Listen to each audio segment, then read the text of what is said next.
ಅರ್ಧರಾತ್ರಿಗೆ 2-3 ಗಂಟೆಗೆ ಎಚ್ಚರಿಕೆ ಆಗ್ಬಿಡುತ್ತೆ, ಮತ್ತೆ ನಿದ್ರೆ ಬರುವುದಿಲ್ಲ. ಅಂತಹವರಿಗೆ ಹೇಳುವ ಅತ್ಯಂತ ಕೆಟ್ಟ ಅಡ್ವೈಸ್, ಮಾರ್ಗದರ್ಶನ ಏನು ಅಂದ್ರೆ, ಚಿಂತೆ ಮಾಡಬೇಡಿ, ಮನಸ್ಸನ್ನ ಶಾಂತವಾಗಿಟ್ಕೊಳ್ಳಿ, ನಿದ್ರೆ ನಿಧಾನಕ್ಕೆ ಬರಲಿ, ಸಮಾಧಾನವಾಗಿರಿ ಅಂತ ಹೇಳುವುದು.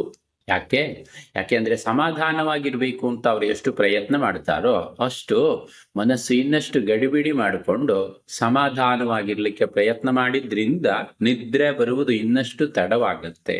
ಅವರಿಗೆ ಬೇಕಾಗಿದ್ದು ಮಾನಸಿಕ ಶಾಂತಿ, ಸಮಾಧಾನ, ಸಾಂತ್ವನದ ಮಾತುಗಳಲ್ಲ, ಬದಲಿಗೆ ಅವರ ನರ್ವಸ್ ಸಿಸ್ಟಮ್ನಲ್ಲಿ ಯಾವ ಒತ್ತಡದ ಸಂಗ್ರಹ ಇದೆಯೋ ಅದನ್ನ ರಿಲೀಸ್ ಮಾಡಬೇಕು. ಅದು ನಿದ್ದೆಯಿಂದ ಎಚ್ಚೆತ್ತಾಗ ಮಾಡುವುದರ ಬದಲಿಗೆ ಮಲ್ಕೊಳ್ಳೋಕ್ಕಿಂತ ಮುಂಚೆ ಮಾಡುವುದು ಬಹಳ ಒಳ್ಳೆಯದು.